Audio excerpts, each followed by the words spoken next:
জিনিস জানতে চাচ্ছিলাম যে আমরা আগে কোরবানির সময় দেখতাম পশুর চামড়া একটা ভালো দাম পাওয়া যেত, সেই চামড়ার টাকাটা গরিব মানুষ, মসজিদ, মাদ্রাসা বিভিন্ন জায়গায় আমরা দিতে পারছি এবং সেটা একটা দেখার মতো বা একটা কাউন্ট করা যেত। কিন্তু বর্তমান প্রেক্ষাপটে কেন জানি আমরা চামড়া বিক্রি করতে গেলে কোনো দামই পাওয়া যায় না। এটা কি মানে মানুষের মনুষ্যত্ব নাই এই কারণে আমরা পাচ্ছি না, নাকি বাজার সিন্ডিকেট বা এর থেকে উত্তরণের জন্য আমরা কি করতে পারি? কোরবানির চামড়া এক সময় দেখা গেছে যে আমরা ভালো মূল্য পেতাম, আসলে আমরাও দেখেছি অনেক ভালো মূল্য পাওয়া যেত, তো এখন এটা পাওয়া যাচ্ছে না। উনি বলতেছে আসলে এটা কি মানে মানুষের মানবতা হারিয়ে গেছে নাকি আসলে বাজার দর, আসলে বিষয়টা যদি আপনি বলতেন।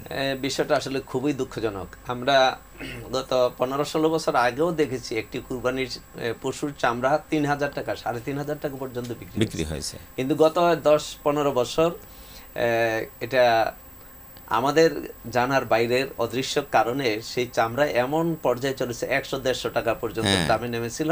এবং গত 4-5 বছর আগে ঢাকা শহরের কুরবানির চামড়াগুলো আশেপাশের হাইওয়ের দুই পাশে মানুষ পরিত্যক্ত অবস্থায় ফেলে দিয়েছিল।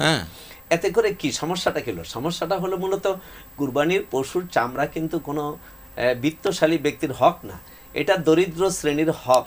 তাহলে এই যে একটা এটা নিশ্চয়ই বাজার সিন্ডিকেট করা হয়েছে এবং কাঁচা চামড়াগুলো যে বিদেশে রপ্তানি করা হতো সেই চুক্তি না করার কারণে এটা একটা পরিকল্পিত ভাবে, বিশেষ করে আমরা তো জানি যে আমাদের দেশের কুরবানি পশুর চামড়াগুলো সাধারণত একটা বিশাল অংশ মাদ্রাসাগুলোতে, এতিমখানা, অসহায় যেখানে মাদ্রাসাগুলো থেকে করা হয় না।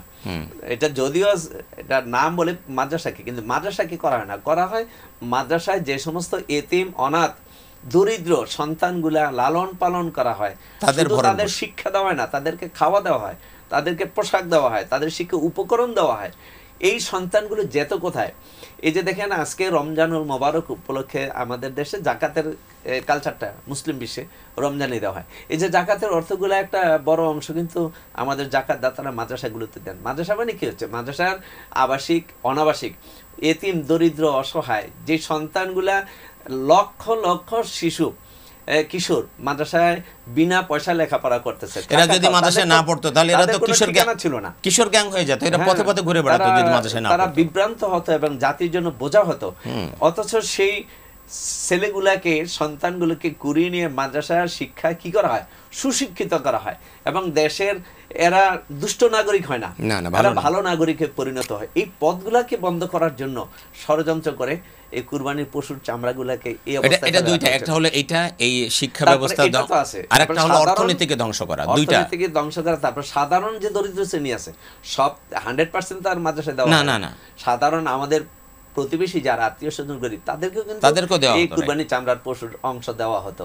এটা বিগত বছরগুলোতে এমনটা করা হয়েছে। আমরা আশা করি যে আমাদের বর্তমান সরকার যারা আছেন বা ভবিষ্যতে যারা আসবেন তারা এই বিষয়গুলোকে একটু আন্তরিকতার সাথে নজর দিবেন। যে মাদ্রাসার ছাত্ররা এই কুরবানি পশুর চামড়ার টাকা খেয়ে তারা সমাজের জন্য বোঝা হয় না, সমাজের কোনো দুষ্ট শ্রেণী তৈরি হয় না, তারা রাষ্ট্রের জন্য কল্যাণকামী নাগরিকে পরিণত হয়, আদর্শ নাগরিকে পরিণত হয়। ধন্যবাদ, চমৎকার বলছিলেন। আমাদের সরকারকে এই বুঝটা দান করেন।